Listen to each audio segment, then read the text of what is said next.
This is In-Ear Insights, the Trust Insights podcast.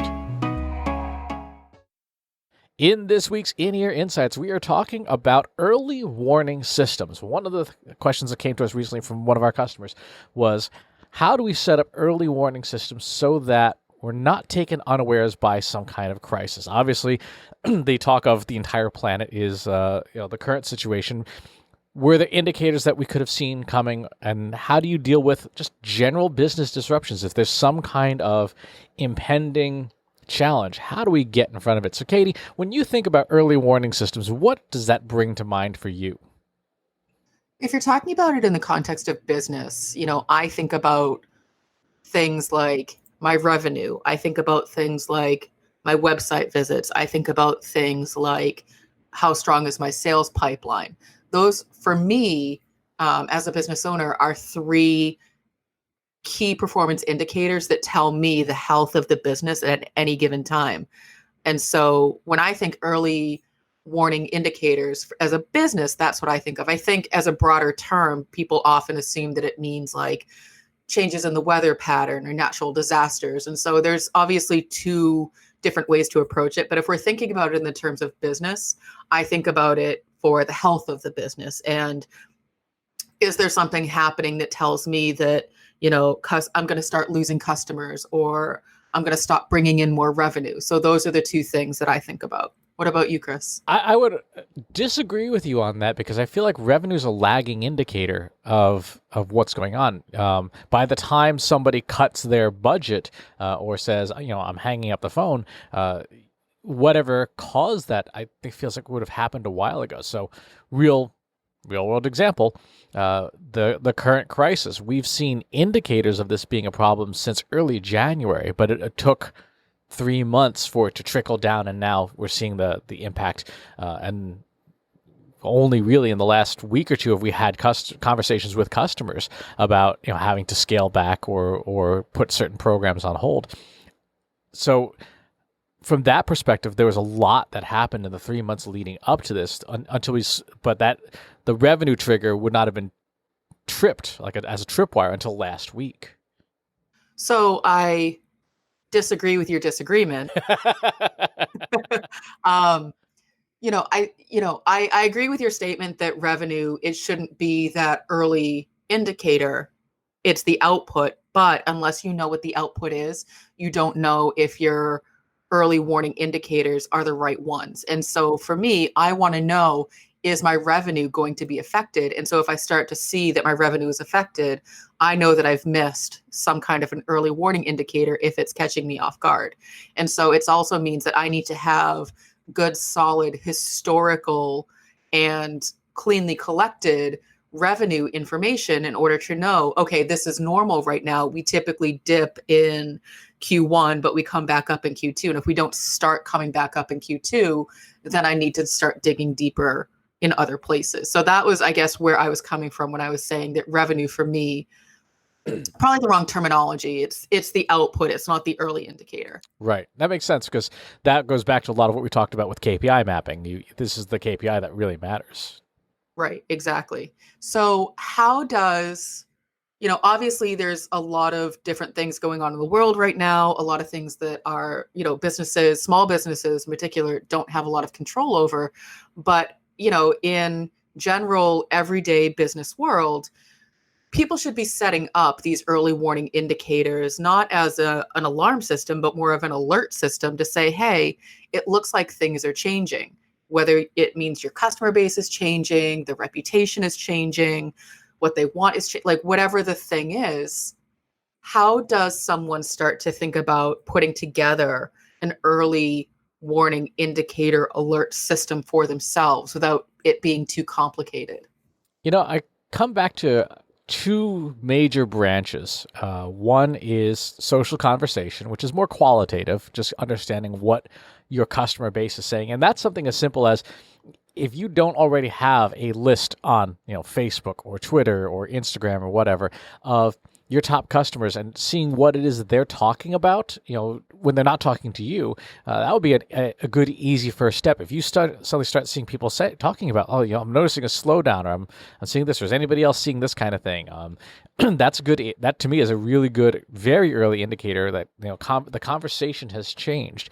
That's where a lot of the pandemic conversations first started. They first started on Twitter, and there were a number of people that raised the flag very early on to say this looks like it could be a thing. This is behaving atypically.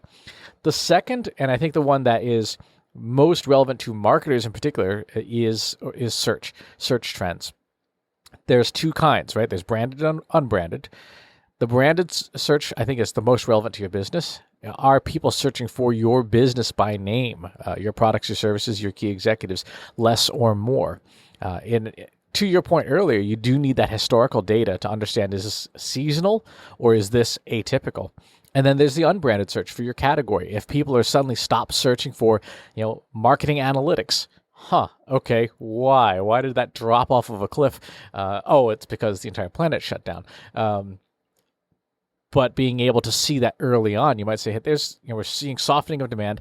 A lot of what's really challenging for people mathematically right now is that we're dealing with exponential math, and exponential math is super hard for people to wrap their brains around because we don't see it in our daily lives. We are linear thinkers. We can see things going on in a line, but exponential change in anything is suddenly like, whoa, suddenly the whole world changed. No, it's been happening, but that doubling rate is very difficult to see. There's an example of a football stadium, and you're pouring drops of water into that stadium, and one drop, I think it's like one drop per second, and you start at 1 p.m. And the question is, how long until the football stadium completely fills with water? And the example goes, by 1:30, there's a small puddle in the middle of center field. By 1:45, the water is now about 2 inches deep, and then by 1:50, the stadium is half full. It's like, what? What just happened? So with a lot of these search trends too, you're going to see minuscule changes at first, and then you're going to see things fall off of a cliff. So being able to interpret exponential math, I think for a lot of people requires machines to help them. So I want to take a step back for a second, because there's two things that you said that I have questions on. So the first one was something, because now I'm sort of wrapped up in the term exponential math. Man, I just lost it. So let me get to the second question instead. Oh, back to social listening. So this is what happens to my brain on a Monday morning. That's fine. So back to the social listening. So you said keeping an eye on your top customers. So my first question is, what kinds of terms, what kinds of things or keywords should you be looking for as a marketer? So obviously you mentioned things like slowdown. Are there other terms that marketers like, aha, it looks like this could be something? And then my other question, on the second part, the SEO side, where does one discern that there's either something big happening that's going to affect all of us versus there's a new player in town who's just taking all my traffic? So on the first, on social listening, that is purely exploratory. There is no keyword list. You have to do the work of following up and keeping an eye on the people that matter to you within your customer base. And that's where your typical account executive or account manager would actually be best spending their time, less on cranking out dumb PowerPoints and more on, hey, I just noticed my customer here just started sharing a whole bunch of links about this topic. I wonder why. What's going on? Maybe I should pick up the phone and say, hey, you need any help with this kind of thing? Just something as simple as that. One of our customers was not paying attention to the whole pandemic until they were, and then they're like, this is a big deal. And we're like, yeah, we know, we've said this. Here's some more things that are helpful to get you up to speed quickly. On the second topic on search, it depends. So this is where having a lot of different search data and a lot of different macro data really helps. So one of my favorite tools, and we share this in our Slack community, Analytics for Marketers, which if you're not a member of, go over to trustinsights.ai/analytics for marketers, is FRED, the Federal Reserve database from the St. Louis Federal Reserve Board. paid for by U.S. taxpayers. It's free data for almost 700,000 different economic series, everything from real estate sales prices to the price of crude oil to what a cup of coffee costs. And when you pull together, 50 or 60 different economic indicators, you can very broadly see, oh, something's up, right? You can see that early on. So in the current situation, you start to see weakness in some financial indicators as early as late February. You're like, something's going on there.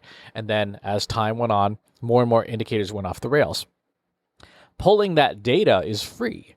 Analyzing that data is free. So that gives you a sense of the macro perspective. And if there's no change in the macro for the indicators in your industry, then you start to look at, okay, maybe there is a new competitor who's eating our lunch because the industry as a whole is not shifting. Whereas, in our current situation, everything is shifting. So there's no way to not see the impacts of macro level events.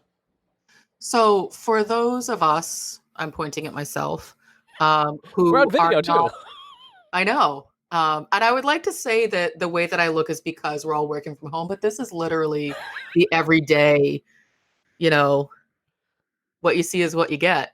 So for those of us who aren't as savvy with pulling external data sets, pulling them into some sort of a system, processing them, analyzing them, and then interpreting them, are there news lists or newsletters or websites or something that has already done the work to analyze some of this data already that we could be looking at on a weekly basis, a monthly basis to see, has anything changed, and what of our own data should we be looking at in addition to social listening and SEO? Because obviously we're collecting a lot for ourselves. We should be collecting all of our website data, all of our customer data, all of our financial data, other kinds of data, usage data. What do we have that we can look at that would go, aha, something's wrong? So that's two different things. Let's tackle the second one. On our own data, that's where something like a Google Data Studio dashboard is really going to come in handy, where you can put together metrics at each level of your operations funnel to say, like, audience, interested prospects, marketing qualified leads, sales qualified leads, customers, revenue. And again, looking at it, if it's just a series of 6 line charts and all 6 kind of turn downward all at once, like, something's up. That's I can't emphasize the importance of a good dashboard enough. On the first part, on what you should be tuning into, that is dependent on your industry and what you have access to and what's available. Like there's probably there's 2 different newsletters that I read daily that are sent out daily that I think are worth paying attention to for me because they're of interest to me. One is called the Daily Brew, and the second is Defense Link. And those 2 give 2 very different perspectives on the world. Daily Brew is kind of a business roundup with some general financial indicators and some news, and Defense Link is collected open non-confidential information about the United States military and what it's doing around the world. Where troops go, that's where interests go, right? So being able to see, like, hey, we're moving this, so this is happening here, is a really useful set of macro indicators. So I think for your industry, there is some data that should be available. And if there isn't, that is a golden opportunity for your company to produce that for your industry, and you become the voice of record for your industry to say, like, hey, here's what we're seeing in the data. That makes for a super compelling newsletter. One of the things that we're very proud of, I'm personally very proud of about the Trust Insights newsletter, is that every week you get fresh data that we've extracted because nobody else is publishing it about a certain data series, social media search, content, etc. And it's for our industry, for our customers. I typically have a customer in mind when I'm putting together the data each week, and it's kind of like writing to that customer. It's just everybody gets it. But that's something that I think should be top of list. And it's a great way for you to keep up on what's happening in your industry, but it's also a great way for you to serve your customers in ways that make you difficult to replace. So, one of the questions that we've asked our network, just because we were curious about it, was what makes you forward or share an email newsletter? And I think that you really just summarize that in a very nice way, where it's information that you can't get anywhere else. And so that's one of the things that we try to do But if you think about your client base, your customers, whether you're B2B or B2C, it really shouldn't matter. You should be sharing with them information that you think they will also find valuable. Mm-hmm. And they may then in turn share information with you. Like, so this is what I'm also seeing. And so it's a really good way to start collecting on the ground information of what's happening, how people are feeling. It's the real live version of social listening, Yeah, exactly. if you People will. need no. That's exactly it. And it's not just social listening; it's data listening. And I think there's a good distinction between the two because social listening it tends to be qualitative in nature. You cannot rely on the statistical validity of a group of loudmouths or people just talking to the air, talking to themselves on social media. We know a bunch of folks like that. But it does give you a bit of the sense of what the conversation could be about. But the data listening part of having something that extracts and presents financial data, key industry metrics, et cetera, is so essential. And being able to digest that down quickly into, hey, here's what we're seeing. We're seeing unusual activity in this measure or this measure. Like one of the ones I love to pay attention to, even though it's really obscure, is the Baltic Dry Index. This is the price of a cargo container on international ships. It's a great leading indicator of commerce because a company does not buy space on a cargo ship unless they actually need it. It's not like speculating on a stock. You have to use that space or you're just throwing your money away. So if retailers are not buying cargo space, that's a good indicator that they are struggling to meet, to find demand for their products, which tells you about the consumer market. And so it's a good leading indicator of the consumer purchasing power. That if we had a retail client like Target or whatever, we're like, hey, this is a thing. Are you seeing this too? Is this going to affect you? So data listening is I think a great companion to social listening. Well, and I would also add with the caveat with social listening, one of the things that we can do as humans that machines are not as good at yet is understanding sarcasm, nuance, those kinds of things. And so you as the human need to pull out all of those different emotions and meanings and subcontexts from the social listening data. Now, again, thinking back to, small businesses, people who might not have a lot of resources, if you're using a free service like Google Analytics, one of the things that Google Analytics does within their AI of their system is it starts to highlight for you things that it is seeing, and it's off to the right-hand side. It's called insights. And so every day, or actually in real time, these are updating as you're collecting more data, and you can go check them out and it will say, I found some anomalies in your data, or here's what I'm seeing in your data. And the more you interact with it, the smarter it gets about the types of things that you as the data collection person, the person who cares about the information, that's what you want to see. And so if you are, low on resources, low on time, but you can go check out your Google Analytics account, I would highly recommend checking out the insights because it will say, I see an anomaly in your data, and you can start to say, this is not an anomaly, it's seasonal, or just help the machine understand what it's seeing. Or maybe it's going to bring up things that you might not be aware of. So for us recently, the insights were telling me I'm seeing a drop in conversions to your, newsletter signups or your contact forms. And then when I take a step back and look around at what's going on, well, that makes sense because everybody's trying to figure out what's going on for themselves. They're not thinking about what newsletters should I be signing up for? Who should I be buying from? So it was something that I appreciated being alerted, but also not something I wasn't already aware of. But there have been times when I've been alerted to, hey, this looks weird. And so it gives me sort of that early indicator warning to go dig into something. Now, how early is early, and how, like, at what point is it like the ship has sailed? That's a really good That's question. a big question. It is a big question. And again, it goes back to that exponential math. So dust off your math hats. In order to understand what's going on and be able to see it, particularly early on in something, you have to be able to do first and second order derivatives on your math, on their data series. So first order derivative is how fast did something change from one day to the next. So if it's 1, 2, 4, you should be seeing, the essentially doubling is 1 day behind the actual number because you're doubling. That's the first order derivative, the velocity of your whatever metric, your website traffic, etc. Then the second order derivative is the derivative of that derivative. How fast is the speed changing, or how fast are you accelerating or decelerating? Because if you're just driving your car at 45 miles an hour and you're staying at 45, your rate of change in speed is 0, right? You're going 45 and you're staying 45. You hit the gas suddenly and you go from 45 to 55, suddenly your rate of change is 10 for that time period. Being able to see acceleration or deceleration in a trend is your alarm bell. That's the one that says, hey, this thing's picking up and it's continuing to pick up. It's someone's got their foot on the gas and the car is going faster. Why? Or someone's got their foot on the brake and the car is slowing down faster. Why? That's the early warning indicator that you can see within that exponential math. So you can't see it in the number. You can't even see it in the change in the number. You have to see it in the change of the change. And the good news is a lot of statistical software can do that for you so that you don't have to. You can do it manually. You can just do it in Excel. I don't recommend it because it's laborious. It's better to have software do it for you.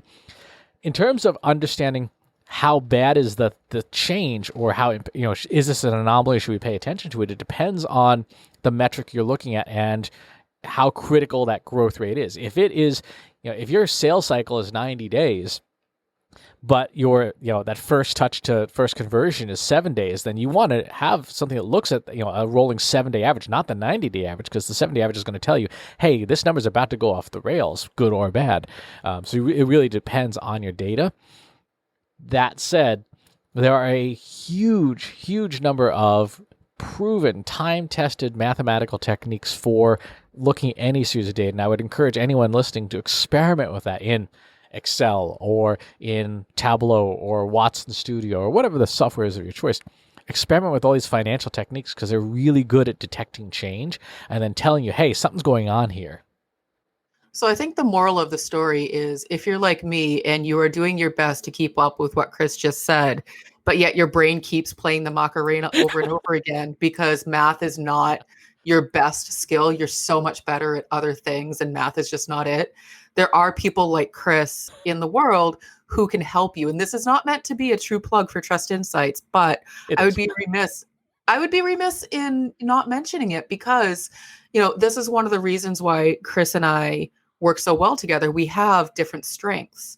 And unfortunately, despite my best effort, math is just not one of my core strengths. I understand to an extent what he's saying, but then I really rely on him to help me put the logical pieces together in terms of the functions. And so if that's something that you're looking to have help with, and it doesn't need to be a complicated early warning indicator system, it may just be some guidance on, here's what you already have in your own data to look at. Here's how you can get set up really simply. Or even, Chris, you gave a really great example of setting up a Google Data Studio dashboard that really walks through those steps in your own personal sales funnel. So you can see, hey, something's suddenly broken or not working, or something's accelerating over here and decelerating over here. We are very well equipped to help you get those kinds of things put together. And then it's just a system that you have and that you can just pay attention to. But I think that everything you're saying, Chris, makes a lot of sense, because if we're only ever reacting to what's happening, we're never going to get ahead of it. We need to have some proactive measures in place. And what that looks like is going to be different for everybody.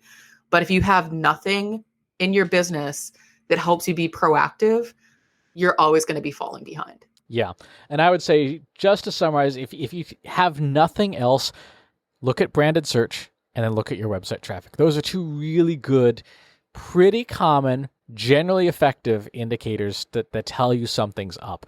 There's a bunch more, and we could get into the math in another episode, but those two are good starting points. If you've got nothing else, start with those.